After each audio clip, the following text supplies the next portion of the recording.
Welcome back to Door Kickers 2 Task Force North. This is a top-down active pause planning game where you use a group of CQB assaulters in the special operations field to conduct tactical planning and then execute a mission in real time. Today we're going to be applying realistic real-world tactics based off of some real-world experience that I'm fortunate to have and share that with you guys in this game. And we're also introducing for the very first time in the mini episodes I've released of this game a mod called Going In Blind. Going In Blind adds a feature that has been requested time and again in the comment section of my videos, and that feature is the fog of war. That's the reason that this structure we're looking at right now is completely dark. This adds an interesting new dynamic where you can't plan deliberately against the exact threats that you see. You can't tell which doors are locked. You don't know the layout of each room. It's difficult to assess based off of not having that information where a hostage might be. And today we are performing a hostage rescue. This is a randomly generated scenario in which we've been given these 4 assaulters to accomplish our task. And today we've equipped them with weapons, modifications, and items that are available only in another mod called Tier 1 Overhaul. Tier 1 Overhaul adds a bunch of weapons, it adds a new faction, and it makes the game extremely enjoyable. We are in developer mode, which is why you see this negative star count, but the reason I'm doing that is so that in the replay I can use the first-person camera to deliver to you guys the most fluid and cinematic experience possible. The replay will be available at the end of the video. This all sounds intriguing to you and you are not yet subscribed to the channel, I'd invite you guys to subscribe now. I really appreciate those of you who choose to support the channel in that way. We're on the road to 100K. It's a silly number. It's a vanity number, but it's one that we're pursuing, and I'm really grateful for you guys having been here to support me in the process. We are running the MCX LVAW. This is an integrally suppressed weapon made by SIG. It's a short barreled rifle and 300 blackout. Nice and quiet, perfect for these CQB scenarios, and it's the perfect kind of selection available for this kind of mission. It's only available in the Tier 1 Overhaul. We're running the Glock 22 next-gen helmets. Everyone's got level 4 plates front, back, and side, and everyone's got bangs and frags. Their specialty equipment differs. So JR here is running 3 flashbangs, whereas we've also got additional methods of breaching in the form of slap charges, which are just little lock popper door charges, breaching shotgun for ballistic breaching, dynamic hammer for mechanical breaching. Now let's get to it. First thing you'll notice is, we're in a little kind of like planning bay. First thing I'm going to do is kind of take a look at my environment, make sure that we are in fact clear in the area that we're in, and it does appear to be the case. Next thing we're going to do is go explosive, because this is a hostage rescue. As soon as we're inside, we're going to be compromised. We're going to have to move rapidly. There's a ton of risk in a style of mission that forces you to move faster than you otherwise would, because it's forcing you to make tactical decisions that are extremely risky and perform methods of entry commonly known as immediate entry or dynamic entry or battle drill 6, in which you would enter rapidly after defeating whatever breach is between you and the target, and then rapidly dominating each space. It gives you a lot of violence of action and speed and surprise. However, it compromises you, so it's good for about 1 room. And then after that, the enemy inside the structure knows you're coming and is prepared to defend each threshold. Nonetheless, it's the fastest method of clearance, and it's going to get us to the hostage faster. It just makes the entire process much more dangerous. So we have to be really on our stuff to make sure that we don't incur unnecessary casualties. To initiate this breach, we're going to go ahead and place a charge on this door. When we do that, we need to provide security for the guy that is putting that charge on the door. So we're going to bring up Minnow to provide security for our breacher. We're going to choke up the rest of the stack. I am going to maintain a split stack. What I mean by that is some of my assaulters are on one side of the door frame. I have an additional assaulter on the other side of the door frame. It's dangerous because there's not a lot of cover over here, but I do think there's value in having a split stack in this scenario so we can get good eyes into the room as we make entry to it. Charge is set. Next thing we're going to do is put the stack in a position to breach.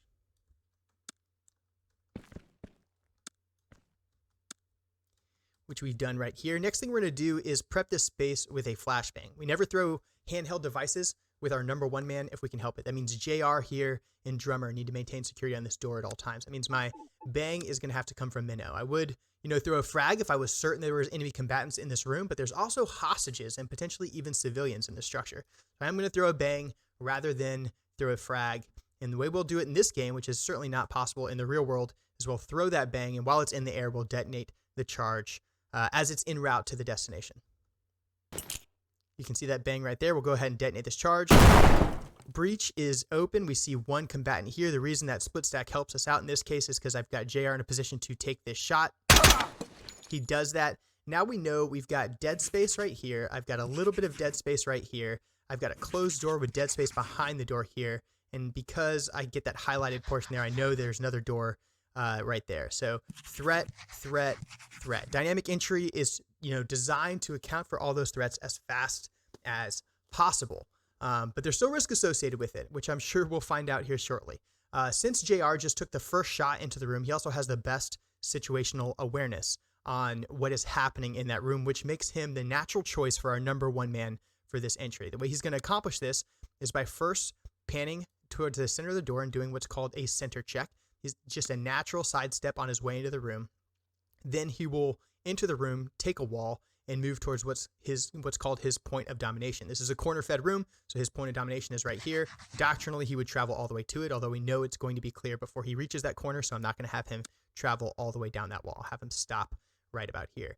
And what he's going to do is maintain this door from the whole time until his muzzle is about to cross the threshold of the doorway. So if this is the threshold right here, as his muzzle crosses that, I want him to immediately collapse to his primary sector, which we know is going to be this corner. The reason we do that is because as soon as his muzzle's committed, there's someone hiding in this dead space, so they can grab that muzzle and drag him into the room, and he needs to be focused on the next threat. But I will give him the luxury of maintaining this door until he crosses that threshold. As soon as he does, his eyes need to be on this point of domination.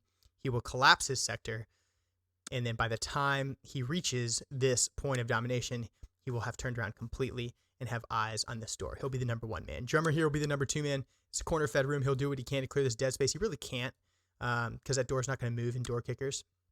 So what he'll do is just kind of get out of the fatal funnel. I'll have him hold right here and maintain this door. He, too, is going to be worried deeply about this door until he reaches kind of this area, and then he'll focus here. Number three man is going to come in, and he will absolutely be focused on this door all day. Number four man also focused on this door all day. This is extremely, extremely dangerous. These guys would have to be moving very quick. Let's see how they do. They're here! So just because of the sequencing there, the guy that threw the flashbang was still getting his rifle up. It's kind of one of the funny things about this game is that sometimes it's difficult to make the dudes move exactly how you want. Nonetheless, we took I think someone took a round here in the plate. Who was it? Yeah, Drummer ended up taking a round to the plate. But JR eventually did get his man. Now we've got a point of risk. So I've got a short room up here. Looks like maybe like a bathroom or something. And then I've got an open door, and we're compromised. So we're shooting guns inside. They're suppressed, but that does not mean silent. So we got to move rapidly to get to the hostage before that hostage is put at risk. So what we'll do is we'll get these guys over to the side of the door. I'll have one man maintain security on this door. I'll have this dude maintain security on this door. And what I think I'm going to do is put a dude in position here to take a shot potentially into this bathroom, because I'm going to clear this bathroom next so we don't have any uncleared space to our rear. And I'm going to put guys on flanks. So right here, Philly is protecting this door. He's also protecting this man should this door open. I'm also moving JR up to his flank to protect his flank from this door should that door open. I'm going to have Drummer go ahead and boot this door and get it open, and then Minnow will be in a position to take a shot if he has to. That room is clear and secure. I don't have to worry about this anymore because I can see all of it except for just a little bit of dead space in the corner. We'll go ahead and take a peek at that corner just to make sure, and then we'll reset this stack on our next door.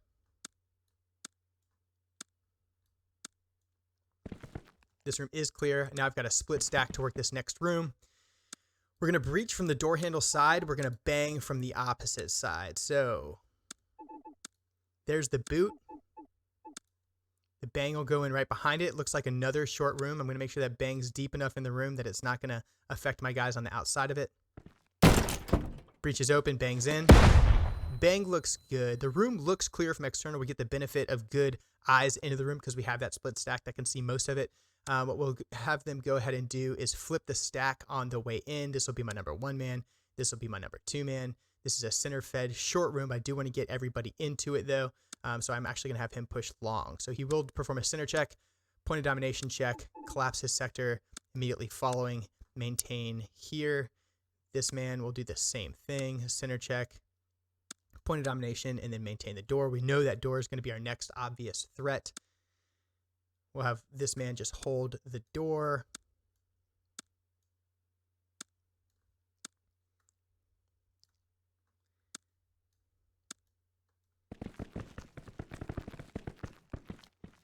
So we have the benefit again of that split stack.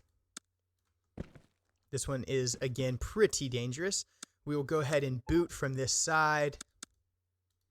If he had a shotgun, I would potentially consider going ballistic here. But we do a breacher's assessment hastily, figure out, how we think this door is secured, if it's secured at all, and then decide the mechanism of breach based off that. I will bang this next room as well. In fact, since he's breaching, I'll have him go ahead and step across real quick. Whoa! That's why we watch doors. We know we need to move quick here. This room appears to be clear. We'll go ahead and get a bang into this next one. We will still... This is what we just saw me do is trace all the way across here. This is a super dangerous move. Something that you might call running the rabbit. Running the rabbit is just a term used to describe when one man would go long to draw fire and another man would go short in post in order to take a shot. This is kind of an odd way to do it because it's through another threshold, but the concept still applies all the same, so we will attempt to do that. And then my rear two men here will check the dead space in this room.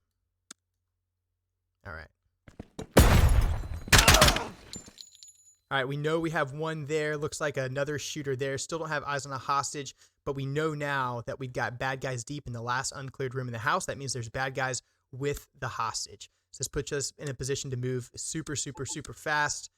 Extremely dangerous scenario here and still uncleared space nearby. I am going to go ahead and get a bang in there as fast as I can. That bangs out.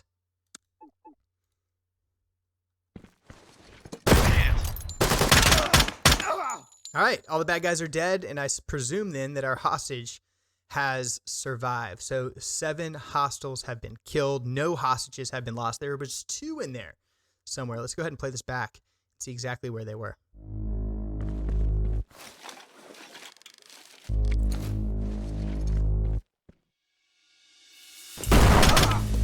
They're here!